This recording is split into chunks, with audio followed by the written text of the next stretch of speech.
Could a big move be coming for your Chicago Bulls following the Alex Caruso, Josh Giddey blockbuster NBA trade that went down earlier today? What's going on, guys? Welcome into the Bulls Report. My name is Patrick Siepman. So what now for Chicago? What direction are the Bulls heading? We'll be diving into that all on today's show. Before we dive into that, make sure you guys are subscribed to the channel. Me and my man Tex are staying here late at the Chat Sports Studios. Wanted to get another video for you guys out regarding the latest around your favorite basketball team. So hit that sub button if you guys haven't already. But let's look at the trade details, as it was a player-for-player trade with the Bulls landing Josh Giddey for Alex Caruso. Now, I just want to take the first half of today's show, give you guys my thoughts on Josh Giddey as I went back, looked at some more of, the stats and the highlights and just overall the takeaways that I've seen from Thunder fans around number 3. And then also on the second half of today's show, the latest around Zach LaVine, DeRozan, and Vucevic, as I think a fire sale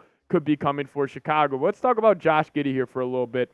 So, Josh Giddey, the more I'm looking into this is, obviously this is natural with everything, especially in sports. Like I've noticed, the more I look into a player, the more I look into a prospect, whether it's the NBA, NFL, the more I like him. And that's kind of starting to happen here with Josh Giddey. Now, he had a very good year this past season, as it was actually a down year for Giddey, but he still was able to put up 12 points a night, 4.8 assists, 6.4 rebounds, shot pretty efficiently as well. But I do want to highlight the 2022-23 season for Giddey. So that year, Giddey actually played just over 30 minutes a game, and this was his best year of his NBA career. And this was actually when he was 20 years old. He averaged 16.6 points per game, 7.9 rebounds, 6.8 assists, and he shot 48% from the field and 32% from downtown. So that was the best Josh Giddey we've seen, even though this year was his best shooting year in terms from the three-point department. And actually on catch and shoot threes this year, he was solid as well at 34.4%. Pull-up middies are a big part of his game. Shot that pretty efficiently. And then less than 10 feet. Very good as well. But just my kind of thoughts on Giddey is, I think this adds a player who the Bulls can now have off the bench for their foreseeable future as being that offensive generator. I want to use TJ McConnell as an example here.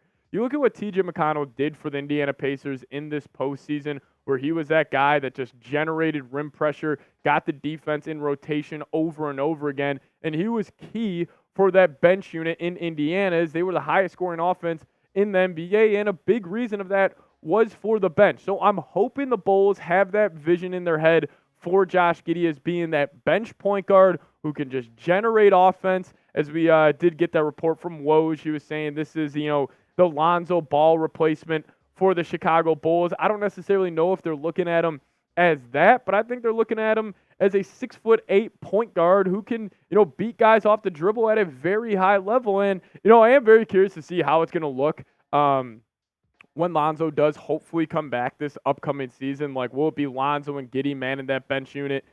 I really am just curious to see how that's going to work out. But, I am starting to turn the corner on Josh Giddey as, a couple hours have gone by, after this trade. I was, in shambles at first, just because we traded Caruso, as I have a feeling most of you guys were upset as well, as he was one of my favorite players to watch. But you got a really good basketball player in Josh Giddey, who is just 21 years old. Keep that in mind, 21 years old. I am 24 years old, and it's incredible. I'm 3 years older than this guy, and he's already got a ton of NBA experience. And, hey, he was the 6th overall pick in 2021 for a reason. Now, we'll get into Zach LaVine, DeMar, Nikola Vucevic, and also Patrick Williams, and just what could happen for those guys, here this summer. But I just want to ask you guys this.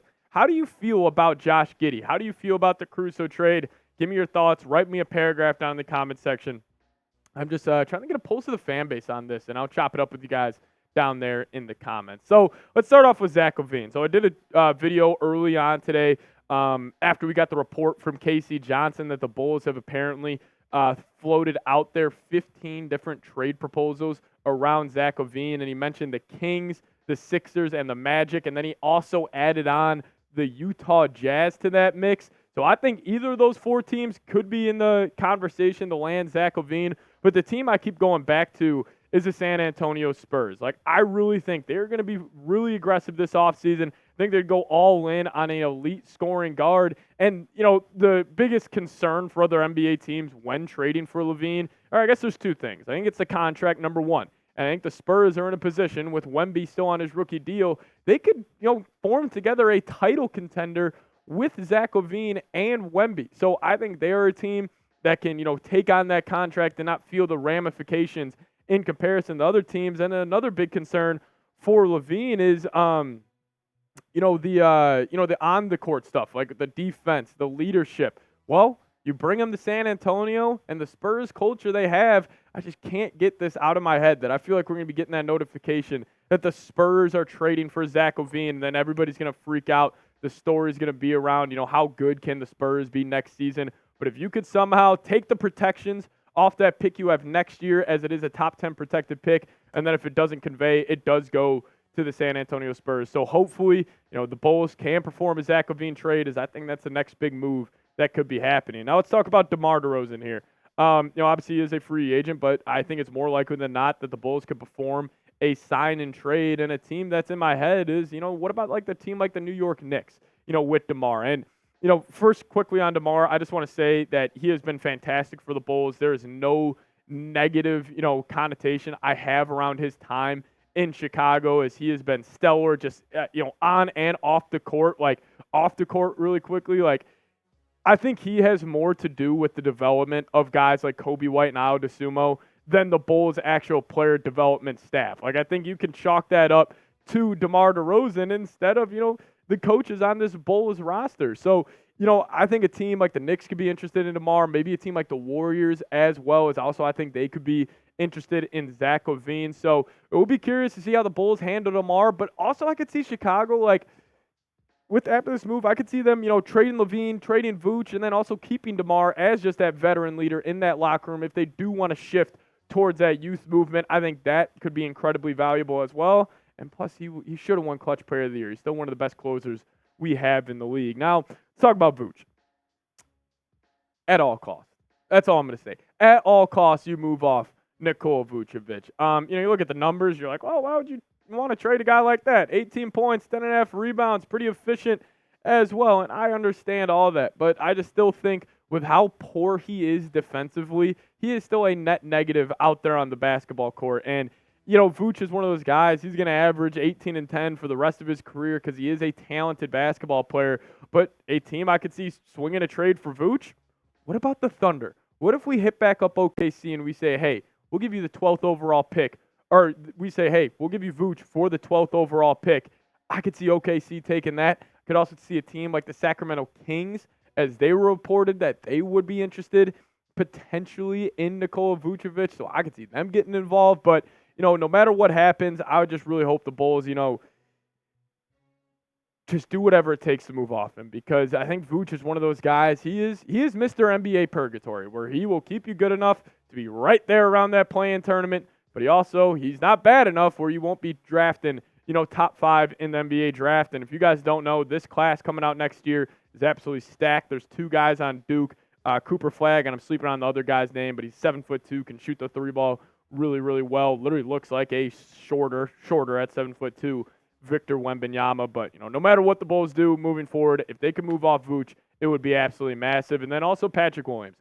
I've been in this camp. I want to bring back P-Dub no matter what. And I understand Bulls fans, he hasn't lived up to that 4th overall pick hype. I understand. But, let's just say the Bulls are moving towards this youth movement where they want to have a bunch of younger players on this team, and maybe they're not going all in like they have in years past on winning this upcoming season. And, let's just say they do move off DeMar, they do move off LaVine. I could see Patrick Williams being that guy instead of Kobe White and Ayo Dosunmu this past season. It would be P-Dub taking that next step because, I made this argument last year on the show. The number one way to help develop your players is to just give them more opportunities.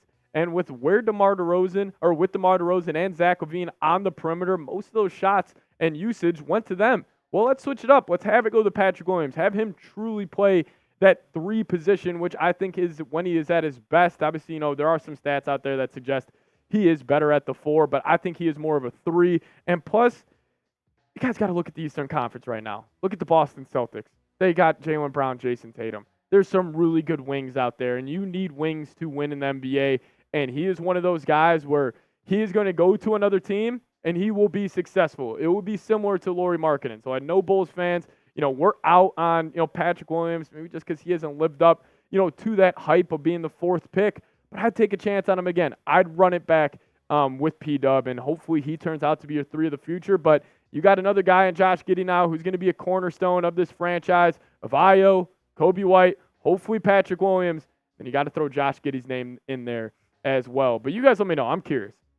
After that Alex Caruso trade, do you think this is the end of Zach LaVine's time in Chicago? Let me know your thoughts on this question. Will Zach LaVine play another game for the Chicago Bulls? Give me a Y for yes or give me an N for no down below. And guys, make sure you are subscribed here to the channel. It's been a crazy day. You guys, I think I posted 3 videos now today for you guys. So if you guys could hit that subscribe button, lock us in, help us reach 7K subs here on the channel, I would greatly, greatly appreciate it. But we're going to keep you guys up to date on the latest round of your favorite basketball team all offseason and throughout the whole next regular season. So hit that sub button. And as always, Bulls fans, go Bulls.